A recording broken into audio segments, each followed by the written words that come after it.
Igitondo cyiza nshuti bakunzi ba Ishimwe Official, turabaramukije cyane. Uyu ni wa mwanya w'ikiganiro tubyite ngo iki, iyi ni part 3, igice cya gatatu cyayo. Tubyite ngo iki rero ni ibyaraye, tugiye kuvuga ku byaraye bibaye ku munsi w'ejo, mbese n'ibyabaye muri iri joro riracyari iki gitondo nyine tugezemo. Ndi kumwe na mugenzi wanjye ariwe Ishimwe Samuel, tukaba dutangiye tubaha ikaze kuri uno muyoboro mugari wa YouTube channel, tubibutsa ko inkunga ikomeye ya subscribe, share na comment ari ikintu cy'ingenzi cyane. Edimo, turatangira twanzika duhera hehe? Turatangira twanzika duhera ku byo perezida w'u Burundi yavuze. Perezida w'u Burundi Neva, bamwita Ndayishimiye ariko azwi ku kazina ka Neva. Ibyo yavuze ejo hahise, avuga ku Rwanda kazarutera aciye mu Kayanza, azarutera, afite umugambi wo gutera u Rwanda, nyine we ahora byigamba. Hagati aho ntabwo ugiye kure cyane, ndetse amakuru ahari mu minsi yashize aherutse kwakira inkunga iturutse ku Buyapani, aho haguye ibikoresho byinshi bya gisirikare byiganjemo indege z'intambara ndetse n'imodoka za gisirikari. Avuga ko noneho yabonye ibikoresho bihagije byo kuba noneho yabasha kunyeganyeza u Rwanda, nk'uko agenda avuga ko azaca za Kiyanze nepfa kabisa. Ariko Neva buriya ajya nawe mwajyana umukomediye. Sorry ku Barundi bagenzi bacu, nyine turi abavandimwe twese, ariko perezida w'u Burundi nawe avuga ibintu nyine umuntu akajyana ni joke, akajyana ugusetsa. Ewana niko bimeze, kimwe afite udutaziro twinshi, yajya trendinga cyane ku ma social media bitewe na speech ziwe. Ariko aherutse kuvuga ko ku kijyanye n'igisirikari acyumva neza, kandi burya ngo n'umugore we nawe ni umusirikari.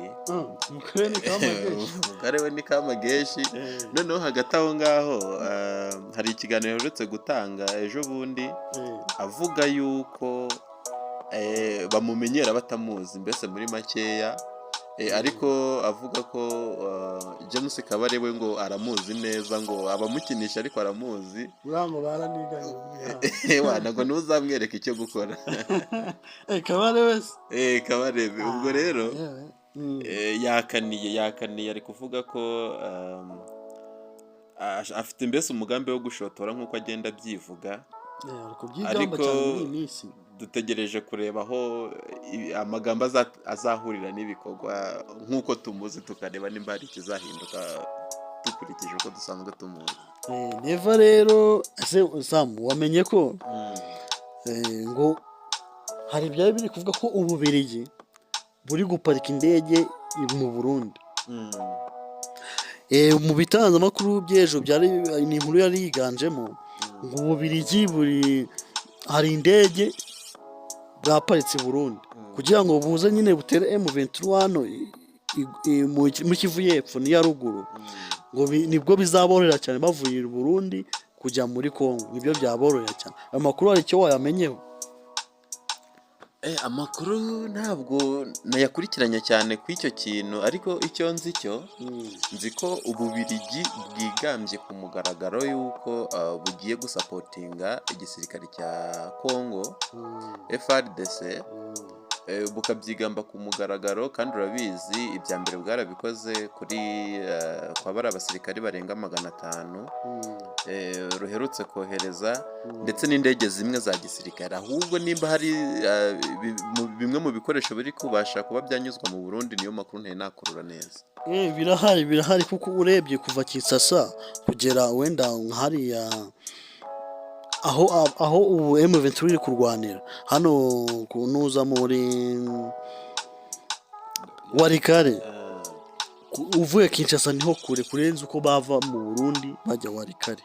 Niyo mpamvu nyine Ububiligi ngo bushaka kujya burazana ibikoresho bimwe na bimwe buzifashisha nk'indege cyangwa se imbunda za musada, aho kujya bive Kinshasa bashaka kuzajya babicisha babivanira mu Burundi babijyana hariya Walikale. Hari andi makuru rero ariho agakuru kancekeje ejo bundi ka Neva ari kuvuga ngo Neva ngo ashoye u Rwanda mu masegonda 7 ngo yaba yarutsinze yarunesheje.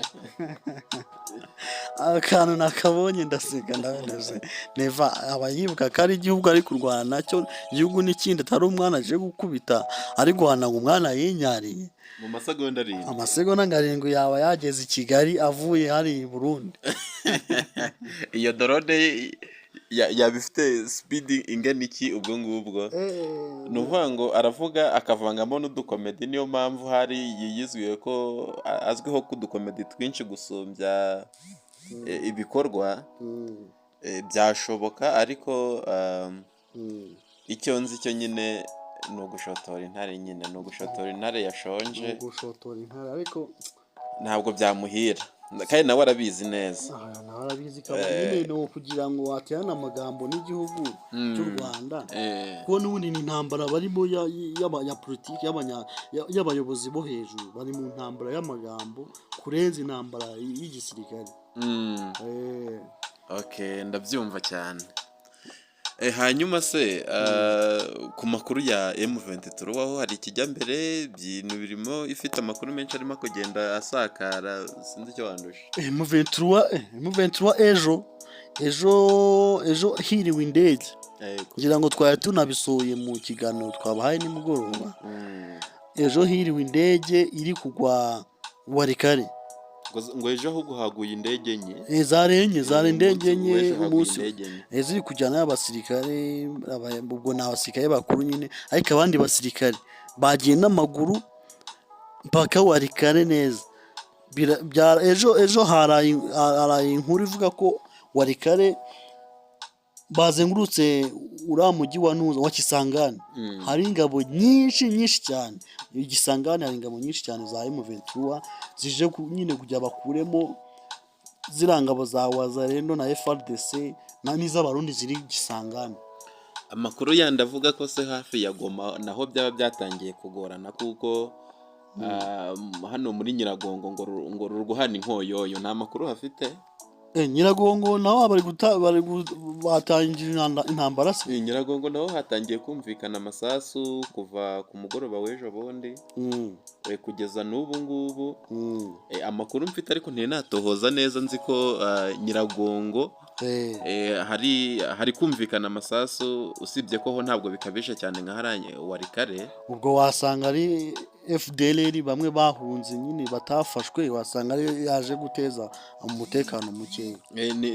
Niyo makuru ahari, ashobora kuba ari FDLR iri guteza umutekano mukeya, kuko urabona biri kubera hafi ya Goma.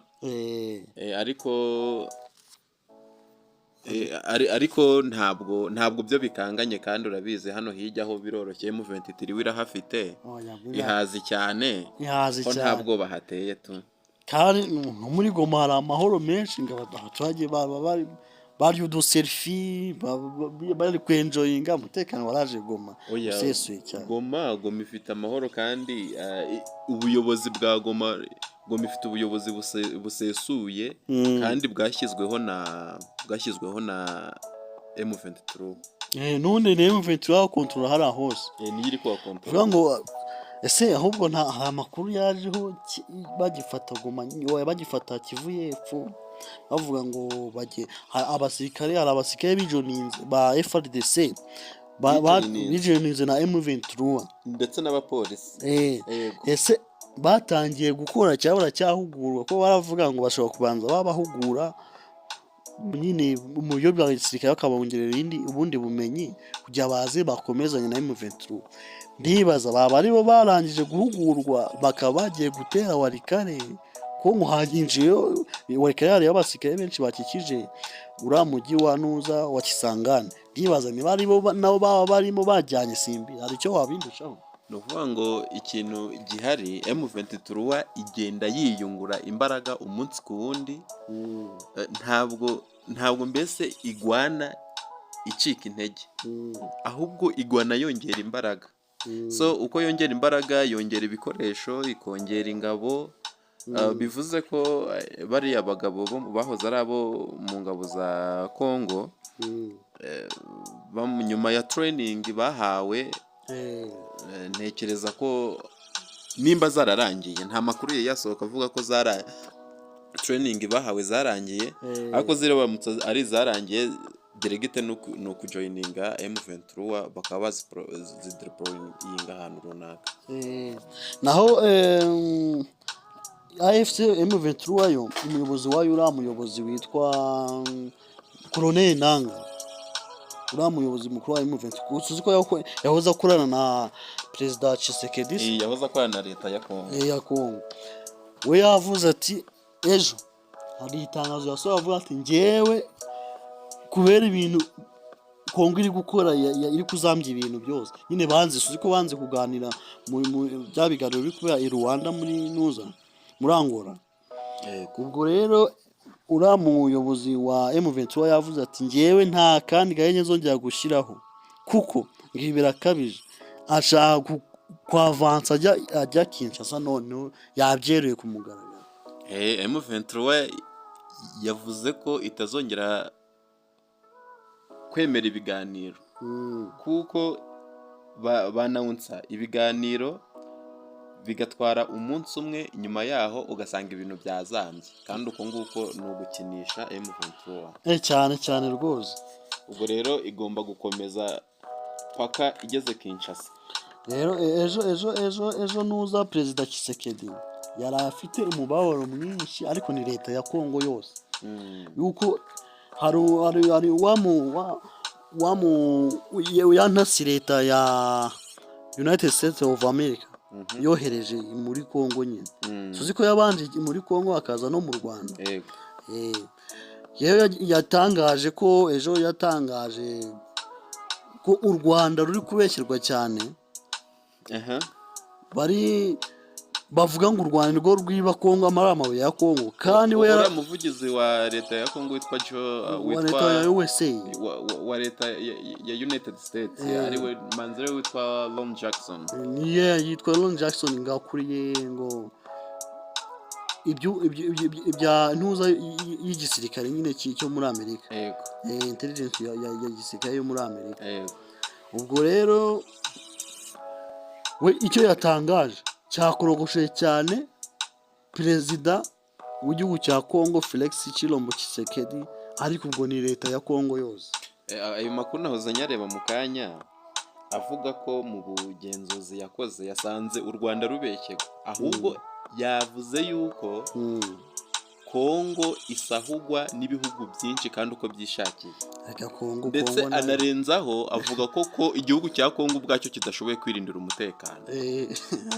Ari naho yashoje avuga ati Amerika yakifuje kuza gushora imari muri Kongo, ariko mbere yo kuza gushora imari muri Kongo babanze bakemura ikibazo cy'umudugararo uhari, kiba igihugu gitekanye, then Amerika nayo ize ishoremo imari.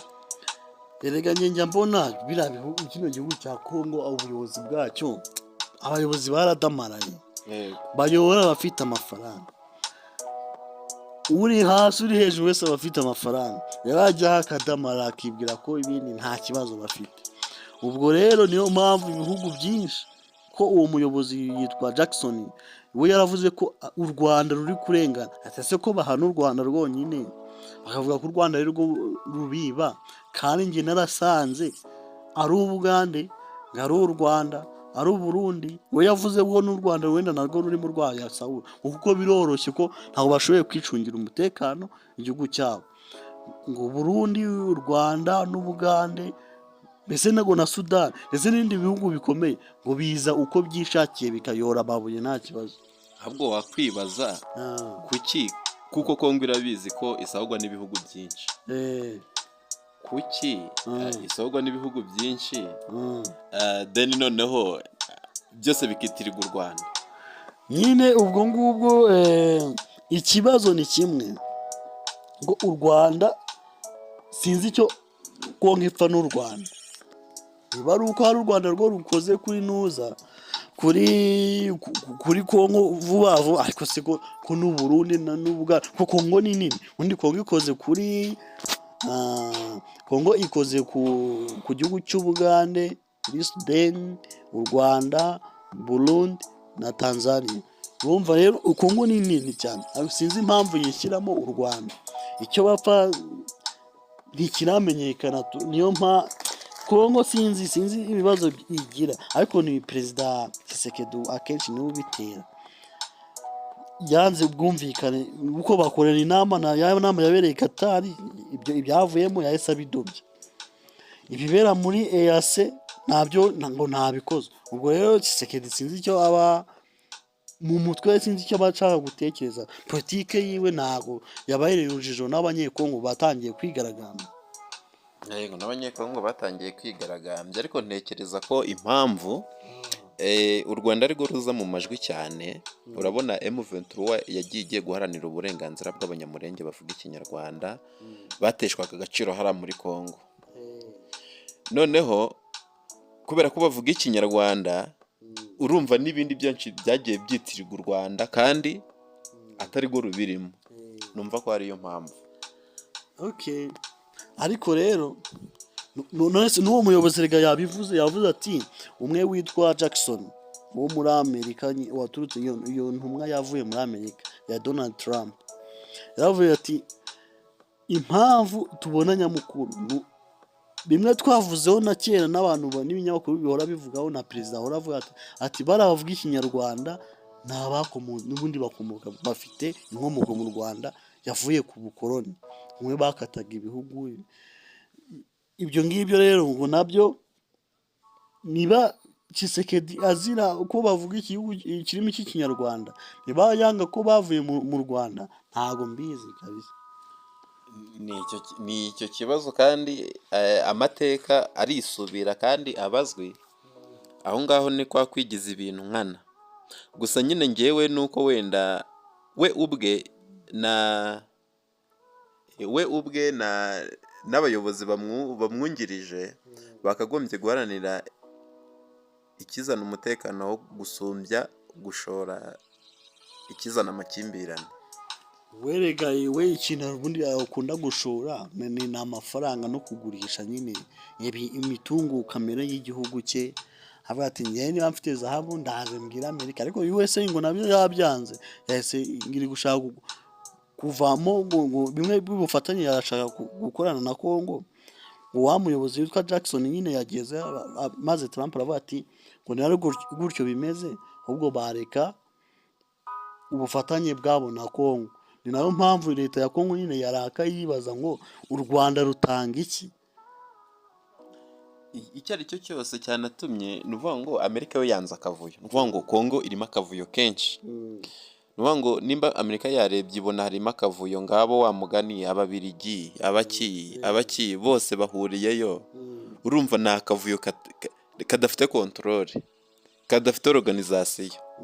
Ni icyo ngicyo rero. Ubwo katubwire abakunzi bacu nyine, iki cyari ikiganiro tubwite ngo iki, mukaya tugiye kubaha indi nkuru nyine isesengura byose uko byagenze, amakuru nyine agezweho mukanya mugiye kuyabona.